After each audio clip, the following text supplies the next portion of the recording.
بسم الله الرحمن الرحيم. الحمد لله رب العالمين حمد الشاكرين، الصلاة والسلام على سيد الأنبياء والمرسلين سيدنا ونبينا وشفيعنا ومولانا محمد وعلى آله وأصحابه الطيبين الطاهرين.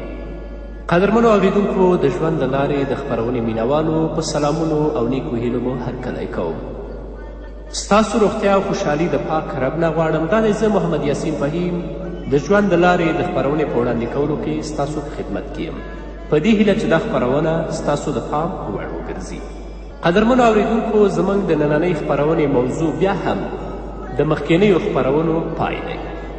په مخکینیو خپرونو باندې موږ په دې باندې وغږېدلو هغه څوک یا هغه انسان چې د هغه په زړه کې ایمان پروت وي، د هغه نجات یقیني دی. یو ورځ نه یو ورځ به الله رب العزت جنت ته داخلوي. او که عقیده صحیح نه وه، په هغه کې ایمان نه و، په زړه کې ایمان نه و پروت، د هغه که عقیده کفري او شرکي عقیده وه، نو دا شرکي و عقیده به د هغه د همیشه تباهي او بربادي لامل او سبب جوړیږي. خو زه غواړم دلته ځینې نوسورتانو او مسلمانانو د یو غلط فهمي ازاله وکړم. زموږ مسلمانان او مسلمانان یو نه یو ورځ به ضرور نجات د هغو وشي، او په دې فکر او په دې اندیشه کې دي چې الله رب العزت به موږ په خپل فضل او کرم سره معاف کړي، او که د ګناهونو سزا هم موږ ته راورسېده، بیا هم یو څو ورځې د جهنم سزا میلاوېدو نه به پس موږ ته نجات میلاو شي او موږ به جنت ته لاړ شو.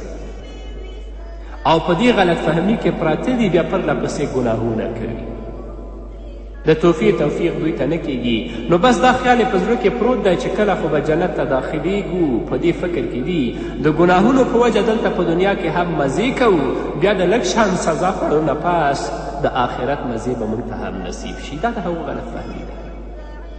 خو دا ډېر غلط فکر دی، دا ډېر غلط اندیشه ده. ځکه تاسو وګورئ چې د دنیا اور او یا درجې د هغه حرارت د جهنم د اور نه کم دی. موږ نشو کولی چې 2 ثانیو 3 ثانیو دپاره د خپل ګوته په اور کې ونیسو. آیا هغه د جهنم اور چې او یا درجې د هغه حرارت د دنیا د اور نه ډېر دی او د الله قهر و غضب هلته هم دی؟ ته هلته به څنګه الله ته جواب وایي او د هغه اور مقاومت به ته څنګه وکړې؟ بس په دې غلط فهمي کې خلک پراته دي چې شیطان ډېر مسلمانان د توبې نه محرومه کړي دي. په دې سلسله کې قدرمنو اوریدونکو 2 خبرو ته ښه متوجه شئ. اوله خبره دا ده چې الله رب العزت ته موږ ډېر شکر ګزارو، د الله شکر وباسو چې موږ د مسلمانانو په کور کې پیدا کړو، او الله رب العزت موږ ته د ایمان او اسلام دعوت را نصیب کړ. خو د دې خبرې څه ضمانت نشو کولی چې دا د ایمان او د اسلام دولت الله موږ ته راکړی او دا به تر آخره پورې موږ ځان سره وړو. د دې ضمانت نشو کولی. دا ضمانت چا سره نشته چې نن مسلمان دی نو سبا به هم مسلمان وي او تر مرګ پورې به مسلمان وي. نفس او شیطان خو د ایمان او د اسلام غله دي. هغوی هر وخت په دې کوشش کې لګیا دي چې کوم وخت به دا غافل شي چې د دې نه د دې ایمان او د دې اسلام موږ واخلو. او دا معلومات هم نه کېږي چې زموږ خاتمه به څنګه وي، چې زموږ خاتمه به په ایمان وي او که نه وي. او په دې غلط فهمي کې موږ غورځېدلي یو چې یو ورځ نه یو ورځ به الله موږ ته نجات راکوي، خو د خپل د خاتمې او د پای نه خبر نه یو چې آیا زموږ پای به په ایمان وي او که به نه وي. زه غواړم چې ستاسو په خدمت کې د دې سلسلې یو څو عبرتناکه واقعې درته ذکر کړم چې تاسو ته معلومات وشي چې ایمان وړل په آخر وخت کې څومره مشکل کار دی. امام احمد حنبل رحمه الله تعالی علیه، تاسو پیژنئ ډېر جلیل القدر عالم، امام، پیشوا په فقه کې. د هغه د وفات وخت و. نو د وفات په وخت کې په امام صاحب مبارک باندې بېهوشي راتله. د امام صاحب ټول شاګردان ورسره ناست ول. بس د امام صاحب مبارک د ژبې نه به دا کلمه راوتله، دا جمله اوس نه اوس، اوس نه اوس. کله چې امام احمد حنبل په هوش کې راغی نو ورسره ناستو شاګردانو د امام صاحب نه پوښتنه وکړه چې کله به په تاسو باندې بېهوشي راتله تاسو دا جمله لوستله چې اوس نه اوس، د دې څه مطلب دی؟ موږ خو په دې باندې پوه نه شو. نو امام احمد حنبل رحمه الله ویل کله به چې ما باندې د بېهوشي دوره راغله نو شیطان به زما مخې ته دغه حالت کې راغی، په سر باندې به خاورې او چه اچولې او د افسوس نه به یې لاسونه په سر باندې موږل او دا به ویل چې احمده های افسوس ته زما د جال نه بچ روان یې، یعنې ته مې ګمراه کولی ونه شوې. امام احمد حنبل وفرمیل چې کله شیطان دا وایي نو زه هغه ته جواب ورکوم چې اوس نه اوس، یعنې تو سه ستا د جال نه زه خلاص نه یم تر څو چې زما په بدن کې سا موجوده ده، روح موجود دی، زه ستا د جال نه محفوظ نشم پاتې کیدی. کله چې زما روح ووځي او ایمان سلامت د ځان سره یوسم بیا به زه ستا د جال د واقعې نه محفوظ پاتې شم، خو تر څو چې زما په بدن کې د ژوند سلګۍ باقي وي زه ستا د خطرې نه محفوظ نشم پاتې کیدلی. قدرمنو اوریدونکو، مسلمانانو ورونو، خویندو، تاسې خپله فکر وکړئ، سوچ وکړئ هر کله چې دومره لوی عالم، امام، پیشوا، د الله عابد چې د هغه ټول ژوند د قرآن او حدیث په خدمت کې تیر شوی، هر کله چې د هغه دا حال دی نو زموږ او ستاسو حال به په آخره کې څه وي؟ نه، راشئ دا غلط فهمي د ذهن نه لرې کوئ. د اوله نه د الله رب العزت د احکامو د اوامرو پابند شئ او دعا کوئ چې یا الله زموږ آخره خاتمه په ایمان باندې تمامه کړي. د دارالعلوم دیوبند شیخ الحدیث دویمه واقعه، حضرت مولانا حسین احمد مدنی رحمه الله، هغه به په خپل درس کې د یو ترکی عالم واقعه بیانوله چې یو ترکی ډیر لوی عالم او ډیر محدث و چې د هغه د حدیثو درس ته به په زرګونو طالبان ناست ول. کله ناکله به هغه ترکی عالم د خپل په درس په دوران کې بې اختیاره دا جمله ویله چې شپونکی کامیاب شو، شپونکی کامیاب شو. آخر یوه ورځ طالبانو د هغه شاګردانو د هغه نه پوښتنه وکړه چې د دې جملې څه مطلب دی چې شپونکی کامیاب شو او شپونکی کامیاب شو.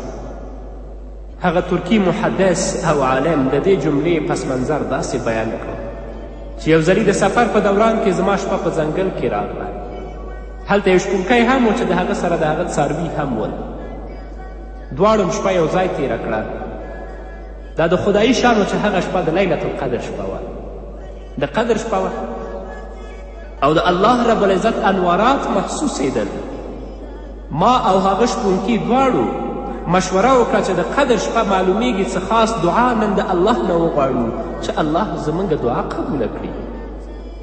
نو شپونکي د رب نه دا دعا وغوښتله چې ای زما پروردګاره زما خاتمه په ایمان باندې تمامه کړې، زما خاتمه په ایمان وکړې، د دنیا نه مې بې ایمانه بونځې. او ترکی عالم ویلې ما دا دعا وغوښتله چې الله زما د درس حلقه لا هم زیاته کړې چې ما ته طالبان ډېر زیات د حدیثو د ویلو دپاره د دنیا د هر ګوټ نه راشي. نو شپونکي زما په وړاندې کلمه ویلو سره د دنیا نه لاړو او وفات شو. او زما یعنې د دواړو دعا قبوله شوه، هم زما دعا قبوله شوه هم د شپونکي چې کله دا کلمه ویلې نو د دنیا نه لاړو. الله یې آخره خاتمه په ایمان تمامه کړه او زما دعا هم قبوله ده چې تاسو وینئ چې د هر طرف نه ماته قافلې د طالبانو د احادیثو را روانېږي. خو اوس ماته د خپل ایمان خطره لګېدلې ده، معلومات مې نه کېږي چې زما د ایمان به څه جوړیږي او زما خاتمه به په ایمان باندې وشي او که ونه شي. نو په دې وجه چې کله ماته هغه د قدر شپې قصه را یادیږي نو بې اختیاره زما د خولې نه دا کلمه وځي چې شپونکی کامیاب شو، چې هغه خپل ایمان بچ کړو، د ځان سره یې وړه. زما نه د هغه دعا غوره او بهتره وه. نو قدرمنو اوریدونکو، تاسې خپله اندازه او فکر وکړئ چې داسې محدث، داسې عالم چې د هغه د ورځې او شپې مشغولتیا د محمد رسول الله احادیث لوستل، د رسول الله د احادیثو لیکل، د رسول الله د احادیثو مطالعه کول ول، چې هر کله هغه ته په ایمان باندې د خاتمې خطره وي، چې هغه ته معلومات نه کېږي چې خاتمه به مې په ایمان باندې وشي او که نه، نو زموږ او ستاسو به څه حال وي؟ الله دې په موږ باندې رحم وکړي او الله رب العزت دې زموږ آخره خاتمه په نور د ایمان باندې تمامه کړي. همدارنګه درېیمه واقعه د عبدالقادر جیلاني نوم سره ټول آشنا یاستئ چې ډېر لوی متصوف د الله عالم ولی. هغه د ژوند په آخري دور کې د منظرې دپاره ځنګل طرف ته لاړو. نو ناڅاپه یوه رڼا ښکاره شوه. هغه رڼا فورا د آسمان غاړې راګیر کړې، هر طرف ته تیته شوه. د هغې رڼا نه دا آواز راغی چې ای عبدالقادره زه ستا رب خبرې کوم.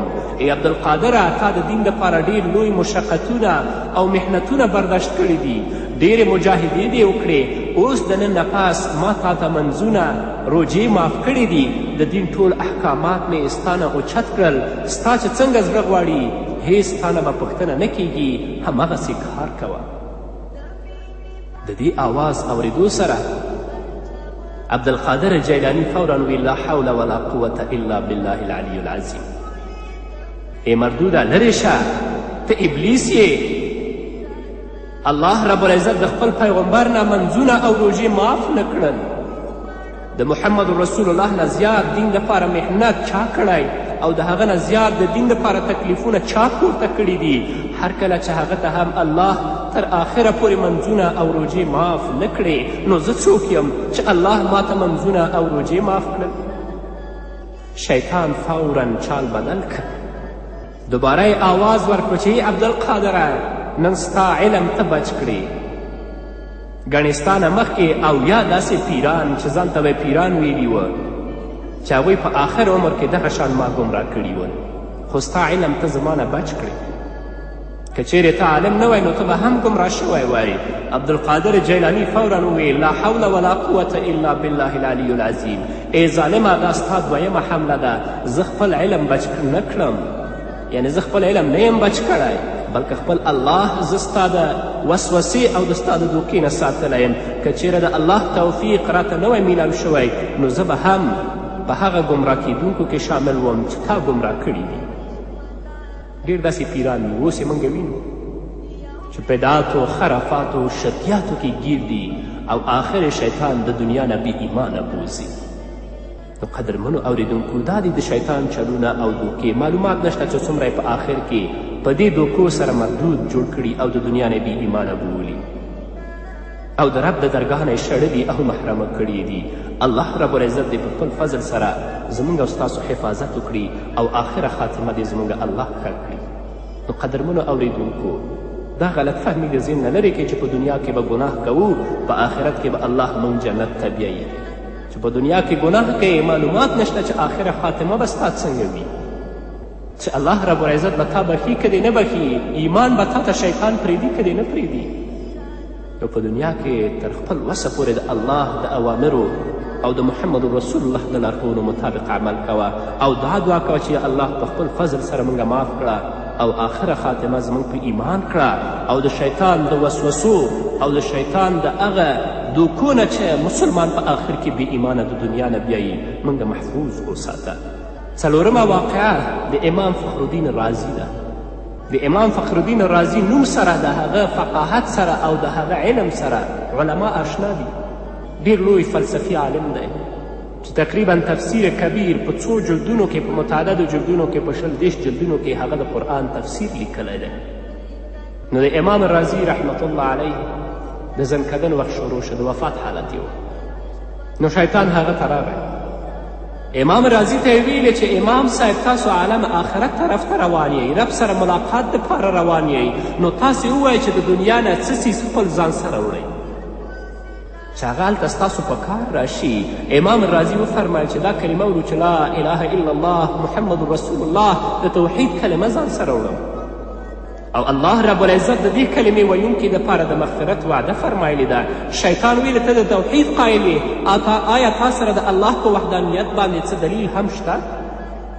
د امام رازي ټول ژوند د عقایدو په موضوع باندې بحثونو کولو کې تیر شوی و، د هغه سره د دلایلو څه کمی و. د شیطان په جواب کې هغه د الله تعالی په وحدانیت باندې یو دلیل بیان کړ. شیطان چې کله دلیل واورېده نو ویل چې ستا په دې دلیل باندې خو فلانی اعتراض او اشکال واردیږي، لحاظه ستا دلیل مات شو. نو امام رازي دویم دلیل بیان کو. تقریبا امام رازي یو د پاسه 100 دلایل د الله په وحدانیت باندې بیان کړل، خو امام رازي به چې کم دلیل د الله په وحدانیت باندې بیانوه شیطان به په هغه باندې اعتراض کوه. نو اوس د امام حالت د خطري حالت و چې عقلي دلیلونه خو هغه ټول ختم شول. خدای مکړه چې په آخر کې ایمان ګډوډ نشي، د ټول عمر ګټه به ضایع شي. خو الله رب العزت په امام فخرالدین رازي باندې رحم وکړ. د هغه استاز د هغه شیخ نجم الدین کبري رحمه الله چې ډېر اوچت عالم و او بزرگ او ولی و.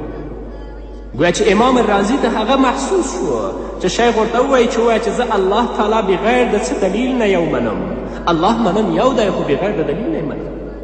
نو شیطان بې جوابه شه. په دغه حالت کې امام رازي رحمه الله وفات شو. نو الله رب العزت دې په موږ باندې فضل وکړي چې موږ به الله په څه امتحان کې راپرېوځو. دا اوچت علما، اولیاء الکرام، محدثین د رب په داسې امتحانونو کې راغلي زموږ به څه حال وي. نو په دنیا کې نیک عملونه کوئ، خپل کورنۍ د الله دین طرف ته وهڅوئ، د خپل ماشومان د اوسه نه دین سره آشنا کړئ، د خپل زنانه دین سره آشنا کړئ، د رسول الله سیرت هغو ته ولولئ، د الله کلام هغو ته ولولئ، دا واقعات هغو ته ولولئ. او په خپل ټولو دعاګانو کې دا دعا کوئ چې یا الله زموږ آخره خاتمت خرابه نه کړي، د دنیا نه هم ته بې ایمانه بونځې، دنیا نه هم په ایمان سره بوځې. دا غلط فهمي د ذهن نه لرې کړه چې نن په دنیا کې بد کوه او په آخرت کې به جنت ته ځې. دا معلومات نشته چې دنیا نه به ته په ایمان سره ځې او که به نه ځې. همدارنګه حافظ غلام محمد رحمه الله ډېر جلیل القدر عالم تېر شوی چې د قادیانانو په مقابله کې هغه ډېره سخته مبارزه کړې ده او مدینې منورې ته لاړه. 30 کاله په مسجد نبوي کې د قرآن کریم درس وکړه او ملته وفات شو او په جنت البقیع کې دفن شو چې هلته په زرګونو صحابه کرام او د محمد رسول الله ازواج مطهرات هم دفن دي. د هغه زوم مولانا عبدالرحمن هغه لیکي چې حافظ غلام محمد صاحب په حرم کې د روجې په میاشت کې دننه ناست و. هغه وایي چې مولانا غلام محمد صاحب ما ته دا نصیحت وکړه چې ای زویه دلته ډېر داسې متبرک مقامات دي چې هلته دعا قبلیږي نه رد کیږي. په بیت الله کې چې کله په تا بیت الله باندې د الله په کور باندې د ستا لومړي ځل باندې نظر پرېوځي، سترګې دې لګېږي، نو کومه دعا چې ته وغواړې الله هغه نه رد کوي. د میزاب رحمت په مقام باندې چې کومه دعا وغواړې هغه الله نه رد کوي، قبلوي یې. د زمزم د اوبو په څکلو په وخت کې چې کومه دعا وغواړې الله هغه قبلوي، نه رد کوي. نو قاری عبدالرحمن وایي چې ما ته غلام محمد رحمه الله دا ویلې په دې ټولو ځایونو باندې نورو دعاګانې پرېږده، صرف د ایمان باندې د خاتمې دعا وغواړه چې الله زما خاتمه په ایمان باندې وکړي. او دا ډېر لوی دولت دی. دا خیال مه کوه چې زه د دین خدمت کوم، دا ټول خدمت به د هغه وخت په کار راشي هر کله چې خاتمه په ایمان باندې وشي. او که خاتمه په ایمان نه وي دا ټول به عباس او ضایع شي. او په آخر کې دا واقعه هم واوروله چې دلته د حرم شریف یو مؤذن و چې هغه 40 کاله په کعبه کې بیت الله کې اذان ورکول، د الله اکبر آوازونه یې پورته کول. خو کله چې د هغوی آخري وخت راغی نو قرآن یې راوغوښتل او خپل مخې ته یې کېښوده. په غوسه کې ویلې چې زه دا نه منم. هغه په دې حال کې وفات شو. استغفر الله، نعوذ بالله من شرور انفسنا. دنیا نه بې ایمانه ده.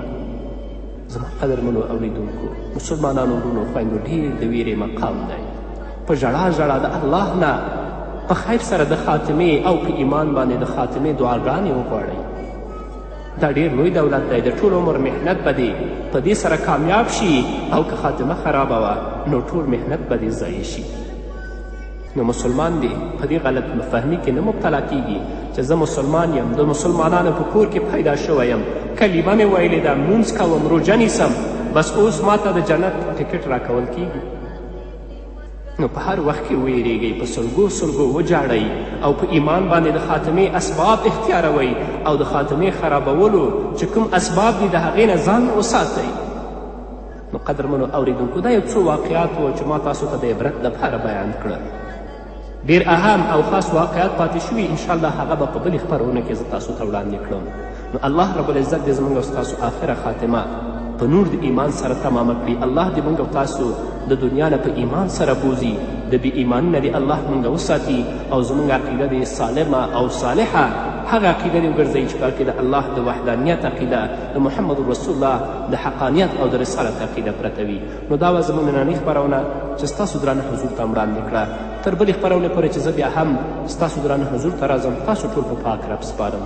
پاتې ژوند او پاتې ورځم نیکمرغه. پاک اللهم مل شي. وكم أظمأت من جوف